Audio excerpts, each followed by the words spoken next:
तो पिछले पार्ट में हमने देखा था कि सभी सीनियर मिलकर अब चेन शेन सेक के मास्टर से फाइट कर रहे थे, लेकिन उसे हराना इनके लिए थोड़ा मुश्किल था क्योंकि उस मास्टर के पास एक बहुत पावरफुल आर्टिफैक्ट है। साथ ही हमने देखा था कि वो मास्टर इनसे फाइट करेगा, इसलिए ये सोचते हुए जाओ फैंग ने अपने कुछ डिसाइपल्स वहां चेन शेन सेक में भेज दिए थे। हालांकि वो लोग तैयार थे और इससे जाओ फैंग के डिसाइपल्स भी पकड़े गए थे, लेकिन फिर वहां जाओ फैंग आ जाता है और उन्हें बचा लेता है। इस तरफ यहाँ लू ने भी अपनी बहुत पावरफुल टेक्निक से उस मास्टर पर हमला कर दिया था। तो अब इस पार्ट की शुरुआत में हम देखते हैं कि अभी उन सभी सीनियर डिसाइपल्स ने चेंग शेन सेक के उस मास्टर को घेर रखा था। इससे वो मास्टर वहां से निकलने की कोशिश करता है, पर उसी दौरान लू अपने एक बहुत ही पावरफुल टेक्निक का इस्तेमाल करती है। इस टेक्निक की वजह से एक थंडर ड्रैगन आकर सीधा अभी उस मास्टर से टकराता है और वहां पर एक फॉर्मेशन क्रिएट हो जाती है जिसके अंदर से बहुत ज्यादा थंडर एनर्जी उस मास्टर पर गिर रही थी। यहाँ नीचे सभी डिसाइपल्स ये चीज देखकर बहुत घबरा गए थे और वहां से दूर हट गए थे। और अभी वो मास्टर भी डर से चीख रहा था, लेकिन अभी भी उसने हार नहीं मानी थी। वो अपने उसी आर्टिफैक्ट को बाहर निकालता है और उससे कुछ फॉर्मेशंस क्रिएट करता है। ये सभी फॉर्मेशंस हर पहले फॉर्मेशन से स्ट्रॉन्ग थे और सभी एक साथ मल्टीलेयर शील्ड का काम कर रहे थे, जिससे लू की थंडर एनर्जी उस मास्टर पर नहीं गिरती। हालांकि अब लू भी अपनी एनर्जी को बढ़ा देती है, जिसकी वजह से वो मास्टर सीधा आकर जमीन पर गिरता है। साथ ही वहाँ उसके फॉर्मेशंस धीरे धीरे एक एक कर टूट जा रहे थे। हम देखते हैं कि अभी उसका आखिरी फॉर्मेशन बचा हुआ था जो कि उसके आर्टिफैक्ट के साथ कनेक्ट था। इसी वजह से वो थोड़ा पावरफुल था, लेकिन फिर लू अपनी पूरी पार लगा देती है, जिसके बाद वहाँ पर एक बहुत ही तेज ब्लास्ट होता है। वैसे अब लू का अटैक रुक चुका था, लेकिन उनके सामने धूल ही धूल थी। वो सभी आगे बढ़ते हैं, पर अभी भी वो मास्टर मरा नहीं था। वो कह रहा था कि आज तुम्हारी किस्मत अच्छी थी, लेकिन आज जो भी हुआ उस चीज का बदला मैं तुमसे लेकर रहूंगा। और अब इतना कहते हुए वो वहीं धूल में गायब हो जाता है। हालांकि ये लोग पीछा करना चाहते थे, पर तभी सियाओ उन्हें रोक देता है और कहता है कि हमें उसके पीछे नहीं जाना चाहिए क्योंकि इसमें उसकी चाल भी हो सकती है। वैसे अब वो सभी सियाओ की बात मान लेते हैं और आगे नहीं बढ़ते। अब इसके बाद वो सभी एक दूसरे को थैंक्स कहते हैं, क्योंकि अगर वो एक दूसरे का साथ नहीं देते तो वो कभी उस मास्टर को नहीं हरा पाते। वैसे अब यहाँ से सीन चेंज होता है और हम जाओ फैंग को देखते हैं, जो कि अभी इन्हीं की लड़ाई देख रहा था। हालांकि अब उसे समझ आ गया था कि इनकी लड़ाई अब शांत हो चुकी है। साथ ही तभी उसे एक दूसरा काम याद आता है और वो वहाँ से चला जाता है। अब इसके बाद हम उसी मास्टर को देखते हैं। वो अभी यहाँ अपने लोगों के पास वापस आ चुका था, जहाँ वो दूसरा मास्टर उसकी हालत को देखते हुए हैरान हो जाता है, क्योंकि अभी इस मास्टर के पूरे शरीर पर खून लगा हुआ था। लेकिन फिर भी वो कहता है कि चिंता करने की बात नहीं है, मुझे कोई खास सीरियस चोट नहीं आई है, मेरा बस बहुत ज्यादा खून बह चुका है। अब इसके बाद वो वहाँ बैठ गया था। अभी बाकी डिसाइपल्स भी बहुत ज्यादा इंजर्ड थे, इसी वजह से वो दूसरा मास्टर उन सभी को आराम करने को कहता है और फिर उस हॉल मास्टर से पूछता है कि वहाँ क्या हुआ था, जिस पर हॉल मास्टर बताता है कि हमने उन लोगों को बहुत कमजोर समझ लिया था। भले ही वो मामूली डिसाइपल्स है, लेकिन फिर भी वो बहुत ज्यादा ताकतवर है।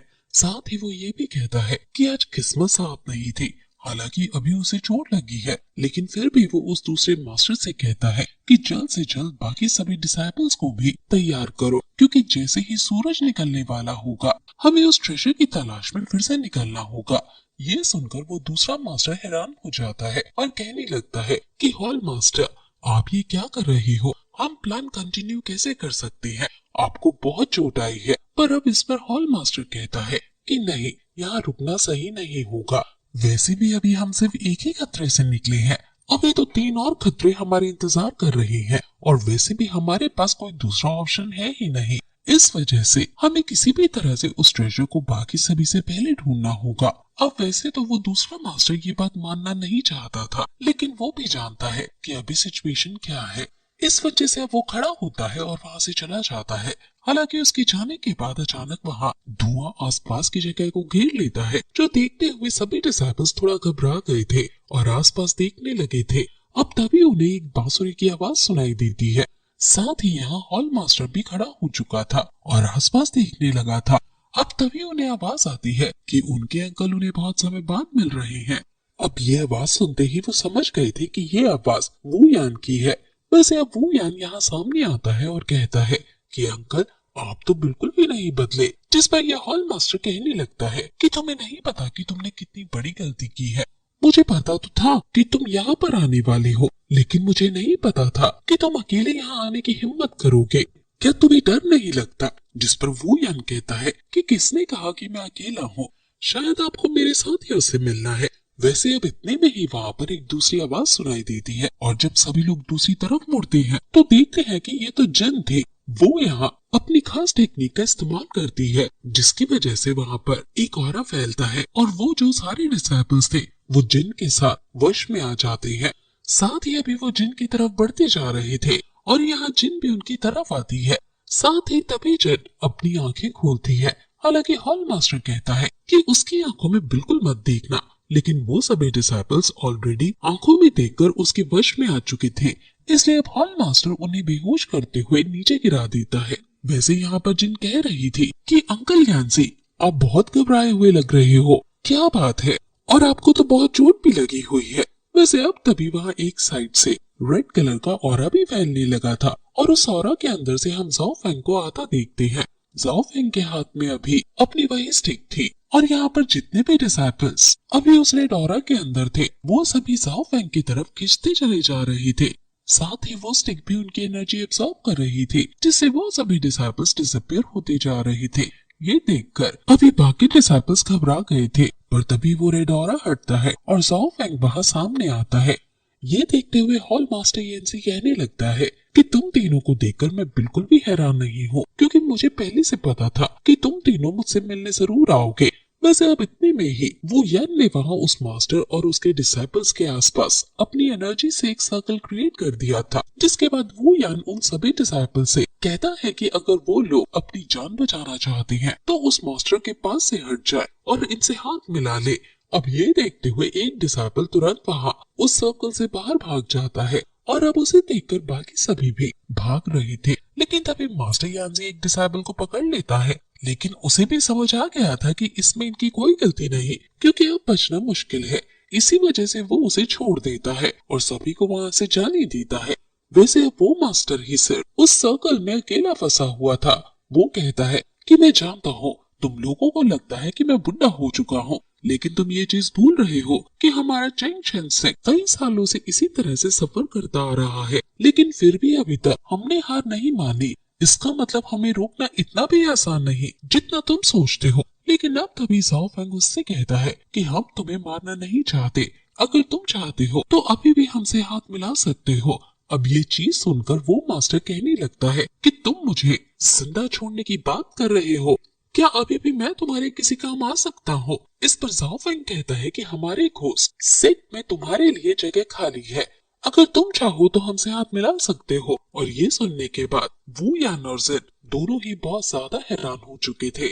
वैसे यहाँ उस मास्टर ने भी अपने आर्टिफैक्ट को बाहर निकाल लिया था और वो इतनी आसानी से सरेंडर करने के मूड में नहीं लग रहा था।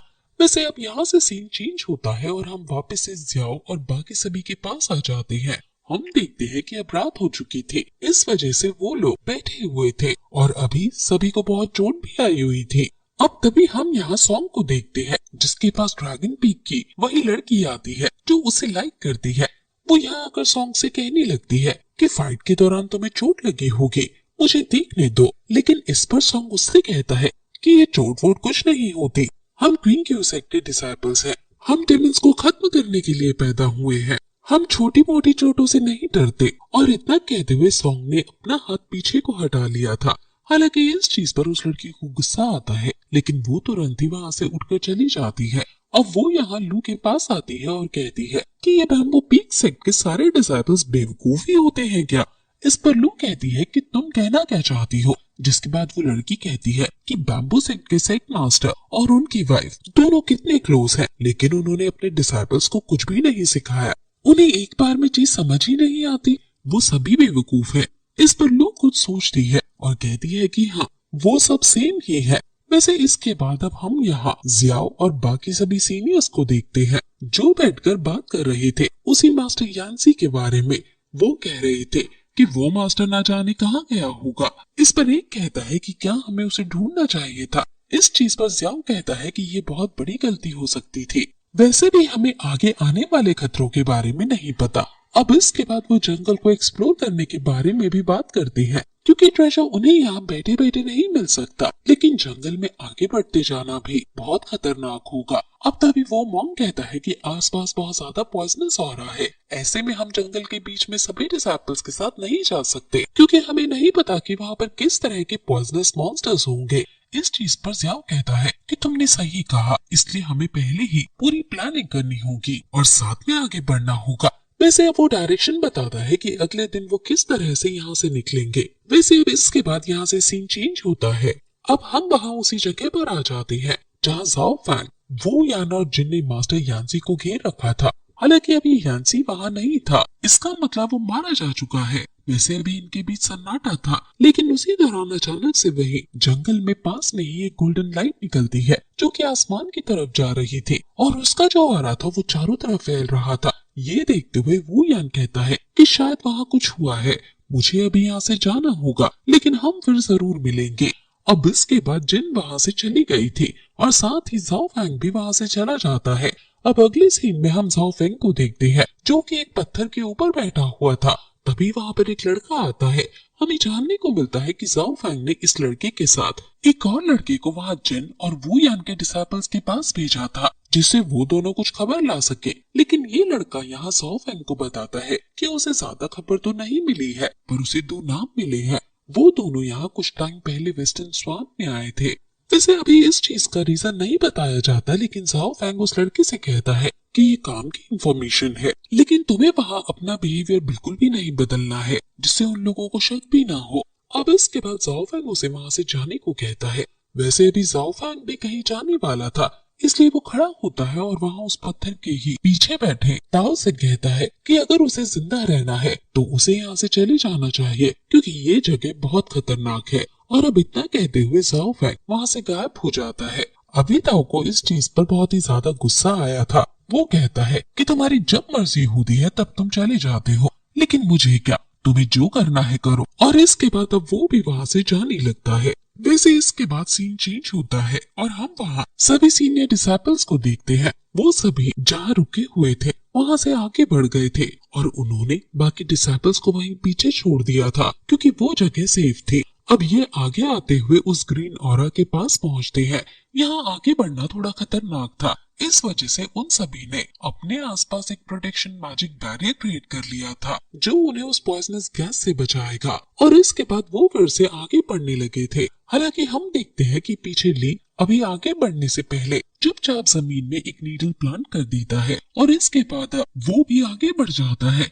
वैसे इसके बाद हम वहाँ वेस्टर्न स्वाम्प के बाहर वही ज्योतिष और उनकी पोती यू को देखते हैं। अभी यहाँ पर ज्योतिष कह रहे थे कि जल्द ही वो ट्रेजर अपीयर होगा, लेकिन यहाँ इस वेस्टर्न स्वाम्प पे रुकने का कोई फायदा नहीं है, क्योंकि यहाँ रुकना सब मुसीबत को मोल लेने जैसा है। अब यू कहती है कि काश सिस्टर वहाँ ठीक हो, मुझे उनकी बहुत चिंता हो रही है।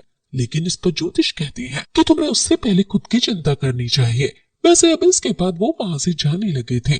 तभी यू सामने से ताओ को आता देखती है, जिसके बाद वो तुरंत ही ताओ के पास आ जाती है और उसे उसका अम्ब्रेला वापस देते हुए थैंक यू कहती है। वैसे अभी तक ताओ को किसी ने भी थैंक यू नहीं कहा था, इस वजह से वो थोड़ा हैरान था।